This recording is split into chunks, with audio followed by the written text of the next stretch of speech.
Hello everyone and welcome back. In today's tutorial, I'll show you how to update TCPView on your Windows computer. First, open your web browser and visit the official Microsoft Sysinternals website. From there, download the latest version of TCPView. Once the download is complete, open the downloaded zip file and extract all of its contents. After the extraction is finished, open the extracted folder and locate TCPView64.exe. Now, double-click TCPView64.exe to launch the updated version of TCPView.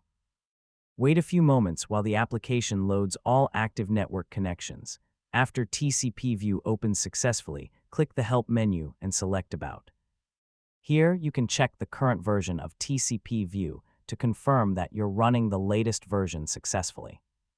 Keeping TCPView updated ensures you have the latest features, bug fixes, security improvements, and the best compatibility with Windows.